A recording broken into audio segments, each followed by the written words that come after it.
I've been thinking lately about how different growth feels from one company to another. Some teams are constantly pushing, more outreach, more campaigns, more pressure. And others seem to move a bit with a bit of more ease.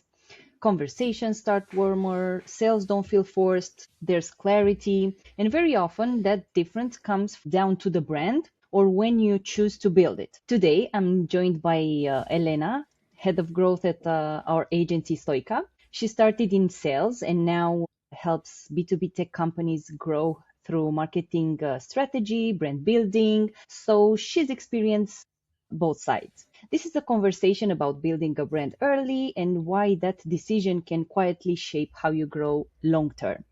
So let's dive in. Hey, Natalia.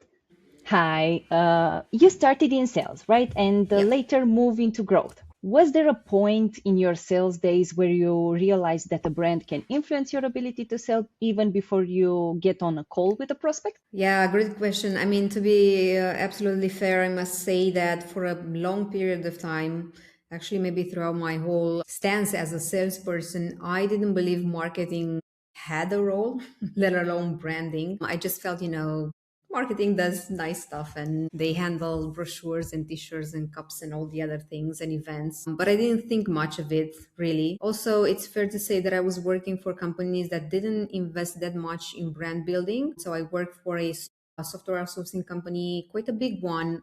However, it existed in a very competitive market and it was not as recognizable as its competitors. It was very much sales driven, so focused on selling. And the second company that I worked for was a startup, also not very well known, and that didn't have the resources to build brand at the time. And so none of the companies that I worked for as a salesperson have a strong brand, nor the resources or the focus of growing the brand. And so I don't know if it was because of the context or because of where I was in my career back then, but no, I didn't necessarily think that branding was important. I did feel it on my own. It was quite difficult to open conversations. Both companies were selling in crowded market, and to be fair, I think any market today or most of them will be already crowded spaces. So I did feel it. It was difficult to book meetings. It was difficult to get people to speak to me when I was reaching out. They didn't necessarily knew who the company was, and so I had to figure out and try and guess what they needed and kind of the problems that they were experimenting. I had to do a lot of research to build that context because I knew I needed an argument to open the conversation. And yeah, I've heard of your company wouldn't be one of those arguments. Now looking back, obviously it would have made a lot of difference to be able to pick up the phone and say, hey, I'm from this company, and oh, I've heard of you. Oh, okay, you're interesting. Oh, thanks for calling. It never really happened. And yeah, in hindsight, I mean, looking back, it would have helped a lot, but it wasn't really a point where I realized that, and I said, oh yeah, we need a stronger brand. So yeah, you Mhm. can say I was living in the dark in a way. Yeah, but it was a useful experience. So, Absolutely. from your perspective, it's a brand more about visibility or about clarity? I think it's really about clarity first, because visibility gets built around clarity. People will associate you with something, right? And through that association is how they'll remember you. If it's unclear what that something is, then there's no memorability, there's no point for people to actually remember you. And so I think clarity comes first. Who are you as a brand in their minds? What should they associate you with? When should they remember about your brand? Is it just, they've seen your name and maybe I've heard of the company before, I have no clue what they're doing? Or is it, oh, I've heard of this company and I know that they do this product or this service that helps me do X. This is what you want to achieve. You want to occupy a space in your buyers' minds where not only they recall your brand, but they also associate you with a solution to one of their Hmm. problems, right?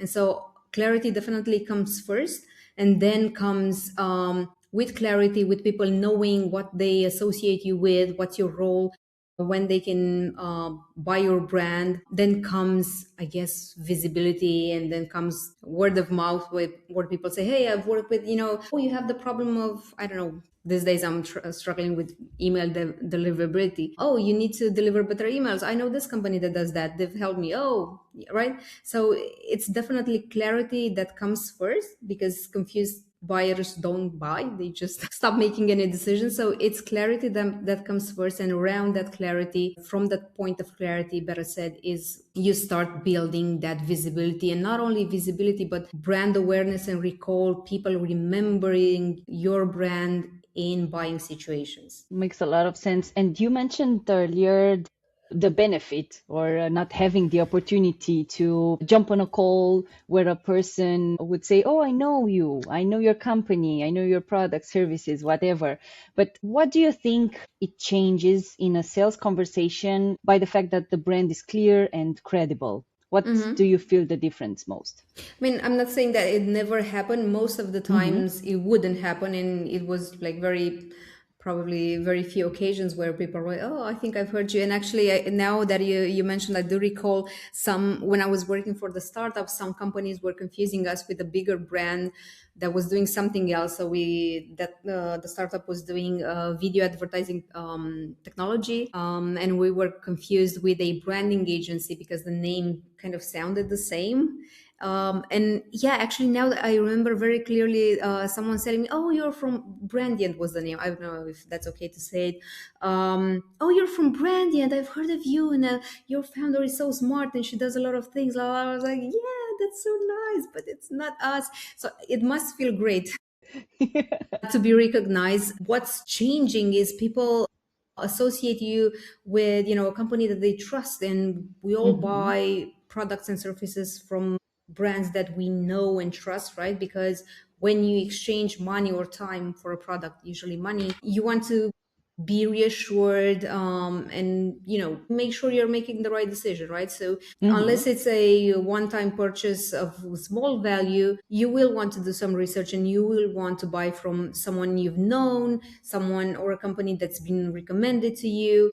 And that's what credibility does, right? It opens Mm-hmm. doors, it just makes things much more easy. Yeah, obviously it increases your chances of being chosen. And there are studies that show that the top three brands that come to mind in a purchasing situations, one of those brands in 90%, 70 to 90% of the cases will ultimately be chosen. So when you have a problem, right? You'll think of three brands, three, four brands, right? And then you'll start doing your research, especially in B2B situations. You will want, of course, compare different companies, just, show that you've done your homework and you've made the best choice. So you will be adding more companies to that list. It's not only the first three that pop into your mind that you will evaluate. You will also add a few more brands there. But at the end of the day, studies show that in 70 to 90% of the cases, you will choose one of the brands from the day one list because it's most likely that you trust them. Those reduce the risk of making a bad decision. The rest of the people involved in making the choice will most likely have heard of the same brand as you. And so yeah, I mean, I guess a bad news if you are the underdog, if you are the newcomer around the corner. But yeah, it definitely helps to be recognized, to have credibility, people having heard of you before, because that opens doors, shortens the sales cycles, and just increases your chances of being chosen and being successful. Good that you mentioned the shortening of the sales cycles. I was thinking, how does and if building a brand early really impact alignment between sales and marketing and customer care and all other departments? Yeah, good question. I think definitely it helps, because I guess if you have the mindset of, "Oh, I need to build a brand from day one," then you will work on getting the clarity of who's your target market, and understanding how you want that target market to perceive you, and understand what is Mm-hmm. the best way you can position, given what your clients or potential clients are looking for and need, what the competition is offering, and what you uniquely offer or do better than them, right? So at the intersection Mm-hmm. of what people, consumers are looking for, what alternatives they have, and what you do better or different from the competition, that's the ideal positioning, right? Mm-hmm. And so having that clarity from day one means you also need to align sales and marketing. So sales don't go into the market and say we're this product and we solve this, or they don't go out and address a different target audience. So you go after SMBs, but then your sales think, oh, actually I have better chances of succeeding with larger companies, or you think you address a specific industry, and then sales thinks, okay, no, I'm going to address someone else, I'm going to call in a different industry. So it creates alignment from day one, because everyone should be at the table when the positioning is crafted, and then everyone is informed and in agreement that yes, we are going after this market, or this segment of the market rather, and it's with this positioning, so we want to be perceived as the company that does X, Y, and Z. And they communicated sales picks when they make I don't know, they send emails or they make phone calls, and they use that positioning. Marketers, whenever they build campaigns or whatever they communicate, focuses on the same positioning, the same key messages. So it creates alignment from day one, when you start with, yes, I need to build a brand, and yes, I first need to create a positioning of the brand, right? As you know, because we work with several companies, B2B companies that haven't considered branding from the start, or are going through rebranding processes. I was thinking, what are the hidden costs B2B companies don't see when they postpone building the brand? Yeah, it's an interesting question. I would even say that even when you don't actively or proactively think and work towards building a brand, a brand is still being built, right? So brand essentially is how people perceive you. If you don't have a vision of what that perception should be, or you'd like to be, and actively work to communicate that perception, people still perceive you in a way, right? It might be, even when wanting to be perceived in a certain way, people most likely will have a different perspective. But even when you're not working to build a brand is, I mean, a perception is still being built in the mind of people who interact with you. And so I think the question is, are you going to be intentional about how you want to be perceived and the things you wanted to communicate? And of course, those need to be in line with your product. Like if you say, I have a premium service, but then let's say the customer support is crappy, or you hire very junior people that have no clue what they're doing, that obviously is not aligned. And at some point, the chain of love will break, and whatever you're trying to say won't come across, because it's not aligned. The service or what you're promising is not aligned with what's actually happening in reality. So yeah, even but outside of that situation, what I'm trying to point out is people will perceive you. Once you interact with, will have a perception on you, and depending on how you communicate, what you communicate, are you consistent in your messaging or not, they will get different messages from you. They might not be able to remember you if you say one thing today, another thing tomorrow. So being consistent, being very clear about what your brand is and what your brand is not, is very important, because one, people might form the wrong impression about your brand, or they might be overwhelmed by very different various messages you're sending out, and just be confused about your brand, or end up not caring. Because at the end of the day, I think we're so overwhelmed by information. Everything is so complex today. You just become overwhelmed, and I guess you start blocking new info. And so whether you're thinking about building a brand or not, I think it's important to realize there's a perception that's still being built. Is that the right perception? Are people very clear on who you are, or are they confused? I would say those are some of the hidden costs. And then probably another hidden cost is the fact that you're just not growing at the rate that you're supposed to grow, right? You don't have clarity yourself. It's not just your buyers. Maybe you're not reaching the right buyers, or you're trying to reach them, but they don't click with your message. So yeah, it's just, I guess the hidden cost is not growing at the rate that you could be growing, right? Like you're undermining your own growth. There's a lot of talk around building brands. You also mentioned the agency that does a great job. Stoica is an agency that helps companies also navigate this branding processes. What does building brand often get confused with?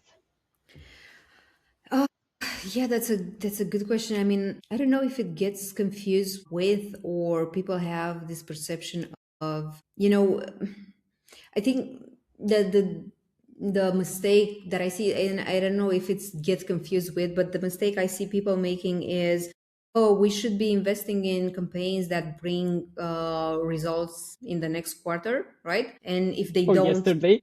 or yesterday, if possible, and if they don't, then those campaigns shouldn't happen at all. And so I think a lot of the times people tend to say no to branding campaigns because it's difficult to show short-term results, and sometimes it's just difficult to make a direct link into I've made this action or this campaign and then it resulted in this many sales, right? And I would say that's a mistake that's being made. If there's no immediate result, then we won't make that investment, right? And I don't know if that's, yeah, I guess you can call it a confusion in a way, but I Mm-hmm. wouldn't know what else brand building gets mistaken for or confused.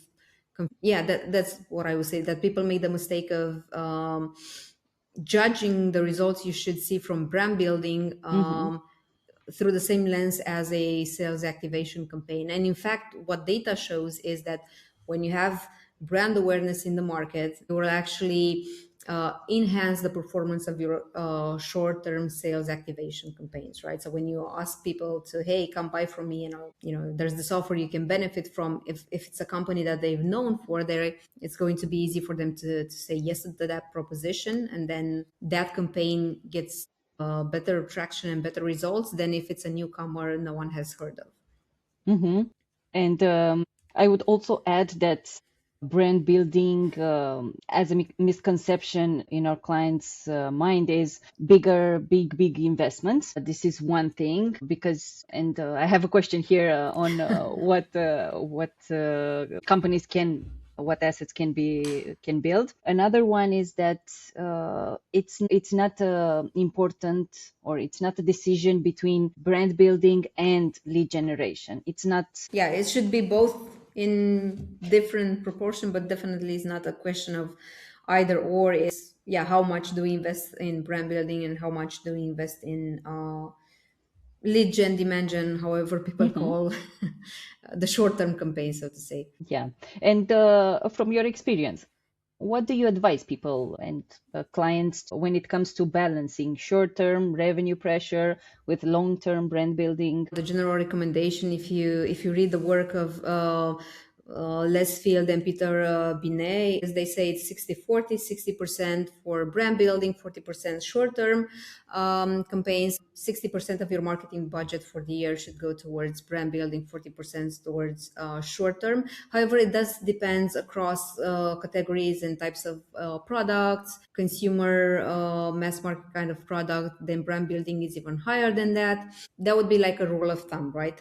For Mm-hmm. companies that are super used to spending money and kind of supporting decision towards spending for short-term campaigns, it's very difficult Mm-hmm. to say go from 0 to 60%. So you kind of have to take it in steps. Maybe let's go for 10% or 15% for starters, and then let's go and start increasing that. And yeah, the reason that you can always make is just come with data, like public available data, and show what the rest of the market is doing, not necessarily their market, but what are the best practices in the market. Because it's one thing when you have data around a company that's isolated, and then it's another thing when you kind of go and look across industries and show that, hey, consistently this works. So the best argument we can make is just looking at available data, and thankfully there's enough data. There's LinkedIn B2B Institute, you can go for such data to support your argument. So we explain that, hey, if you want to grow long term, you have to invest in brand building. People have to know of you first.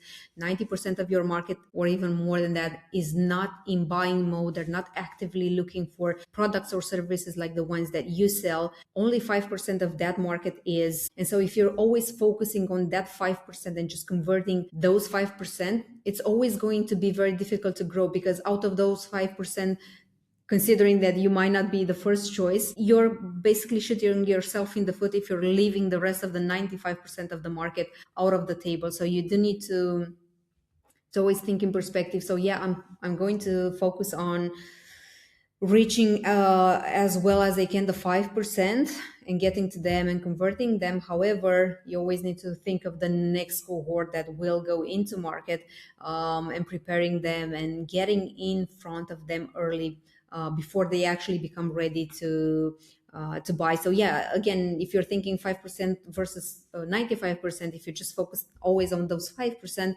there's a huge chunk of the market that stays blind to your brand, and obviously, yeah, you're absolutely undermining your own growth. So those would be the arguments that we try to present to clients and advise them. But I guess a sensible approach is take it step by step, and instead of saying let's do the ideal from day one, which is not possible, just build little by little, also try and show results, and people will actually see when they become consistent. They'll say, oh, I've been approached in a private message on LinkedIn, someone was asking about the service, or they will people start seeing new contacts coming through the website. So there will be little signs like this, right? And you have to look out for those and point out the progress that's been made, but also, yeah, let's take it step by step. I'm aware no one will, or yeah, I guess very few companies will jump straight in and say, hey, let's blow all the budget we have on brand building. And especially with brand building, I guess one of the things that's happening is you're not going to be very focused in terms of targeting, right? So you are going to address a larger market than your own market, and then that leaves the question, okay, but I just want to reach those people. And yeah, so that kind of makes the conversation a bit more difficult. Never a dull moment in in our jobs. No, for sure. I also want to clarify that the 60% investment in brand building shouldn't necessarily mean investing in TV commercials, billboards, or things like that. Last year, we organized a workshop on effectuation, and I really love a principle from there. It's start with who you are, what you know, and whom you know. Focus on the existing assets and think effectively. Think of building a personal brand, build brands with your sales representatives, reach out to friends or existing clients, help them become ambassadors and solutions like this. I also think that going step by step, as you said, going in iterations, testing, it will allow you to be more focused on when you do brand building. Yeah, absolutely. And you don't have to, as you said, think about big spending like going, I don't know, producing TV ads and things like that. Although it wouldn't hurt for sure. But Yeah. obviously, you don't have the budget to do that. But you can think more creatively. Like you can do videos, sometimes maybe using AI, but not necessarily. You can even like what we're doing now with Riverside, right? It's not very costly to jump on a conversation and speak about, the problems that you're solving, how you're solving them, what makes you different as a company. So not just focus on your solutions, but just the bigger picture of who you are, why you exist, and so on. And then you can have those distributed across LinkedIn or other channels that are relevant for you. YouTube ads. I mean, I'm pretty sure B2B buyers are also on YouTube, so you can distribute those across. I mean, definitely there are cheaper alternatives, and it doesn't have to mean having like a big 1 year TV campaign. So yeah. And another misconception is that brand building means a visual identity. It's just one part, and this leads me to the next question. If we think of a brand as a sales accelerator, what are some concrete assets companies should, as you said, intentionally build from the beginning? So yeah, step one, building the positioning, which is having the clarity of who you sell to, how you want to be perceived. That positioning means there are a few attributes, three, no more than three, four, which you want to be known for. Crafting from those attributes a couple of key messages that then you decline whenever you're doing a sales presentation, a sales pitch, write email to clients, write your website copy, and so forth. So having the positioning, then key messages, basically that's about what you're offering, what your value proposition to your market, how you want to be perceived, and then how you want to be visually remembered. This is another aspect, as you said. You need to have a few key elements of what make your brand distinctive. So that would be the logo, colors, a font, maybe something like a Sonic logo, although I don't know many B2B brands that have this, like the Netflix one, when, if you're in your kitchen and you're doing the dishes and someone turns on the TV on Netflix and you hear, ta-dum, like you'll know they've opened Netflix, right? Well, Yeah. yeah, and studies show that the more you the more distinctive brand assets such as logos, Sony logos, and so on you have, the better. And if they're distinctive, like they're very different from what you have in the market, also having like a mascot, for example, for your brand, it's also something very memorable and that can create that brand recall that we're discussing about. So the first thing I would say you need to have is that positioning and the key messages, and then also the visual identity matter, but that is all just, it's built after you have the clarity of who you want to be, for who's your brand, and then thinking of how those elements need to be distinctive from the rest of the companies out there.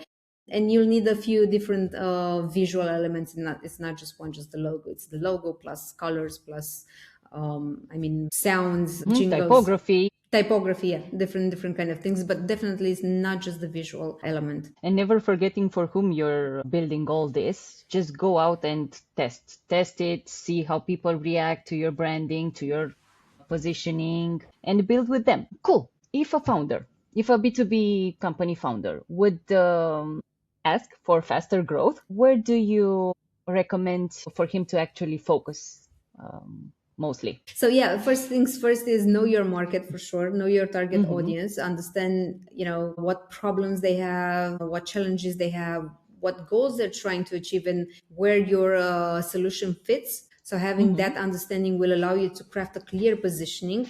And I know it sounds probably simple and basic maybe, but we see so many companies that we speak to, we're having trouble whenever we're phoning companies and they tell us, oh, they're not interested, or it's not something that they handle, it's not their role, or they won't speak to us, or it's very difficult to book calls, or sales have slowed down, right? This is what we hear. And it's, in most of the cases, it's really a case of not having a clear positioning, companies trying to go after too many target audiences, having unclear messages, or just messages that don't resonate with anyone, because a segment will have a specific kind of need that they're solving in a specific way, another segment will be totally different, and when you're trying to appeal to everyone, you won't appeal to anyone, right? And so a lot of the times it's a case of not having a clear positioning, and that's the first thing I would say you need to get right. And so starting from that, and then starting to kind of think of, in terms of people you want to convert today, what are the signals that will show you that person or that company is in buying mode, because you don't want to spend resources going after people who might not be interested in hearing from you today. And then thinking about how you can approach the rest of the market. So where do they live? Where do they spend their time? And what is the best way to reach them? It won't be with a sales message, because they're not interested, but it will be relevant to tell your story, why you build that brand, why you build that company, what is your vision as a company, how you're doing things differently, all of those softer messages that will create an identity for your brand in time. So I would say those are the things to start with. And also and also secure the budget, I guess, for marketers. And that's a big one. And I think what we're seeing in the market is a lot of the time marketing is underfunded. There's this recommendation, like a rule of thumb, that you should spend 10% in advertising, 10% out of the total expected revenue. So basically, if you expect to have revenues of 10 million euros this year, that 10% in advertising is just advertising, not necessarily the rest of your marketing. Okay, maybe you won't afford to do that, to allocate 10% of the expected revenue to advertising, but you can build like a roadmap to that. And you can also make the case like, okay, we want to get 40% of pipeline from marketing next year. This is how much we will need to spend. We don't have that much budget. Okay, maybe we should be prepared to change the goal if we don't have the budget. But I think it's also good to have a conversation around the resources that you need to allocate, and then the results that you can achieve for that budget. Because a lot of times and we see that super often, that marketers just try to shoot for the moon and then they get judged against their resources, but they haven't had the proper budget in place to start with, sometimes not even the right positioning. And so it's very difficult to get the right results with not having the clear positioning, the clear strategy, and then not have, or maybe having that but not having the needed budget. So it's really, there are really many different moving parts you have to get right. And the most important part is to set concrete expectations and maybe over deliver later, but it's important to be aligned. So to wrap up our story today, because I'll talk like forever with you on this topic, if you could go back to your sales self, what would you tell her about brand building? I mean, I would definitely tell her that, hey, brand matters. If you have a good reputation in the market and you are recognizable and people know your company, it will be much easier to open conversations. However, I'm wondering whether salespeople can have an impact, or I would have had any impact into changing the direction or the priorities of the company and say, hey, we should invest more in brand. Maybe I would have had At least some. pitch it.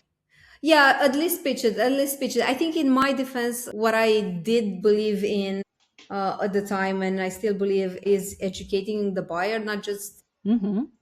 on your product or informing them about your product or service, but kind of educating them of, this is the way, if you have this problem, this is how you can address it, or think of solving this problem, this is a framework you should think of, right? So kind of be consultative with the client. I think that's an aspect that I believed in back then, and I think it's still valuable today, and in a way helps consolidate your brand as being knowledgeable and expert in a certain area. But yeah, definitely I would say brand matters. I would tell myself that, okay, it's hard, and it's hard because there's no recognition, or there's very little recognition in the market. So just as a Cool.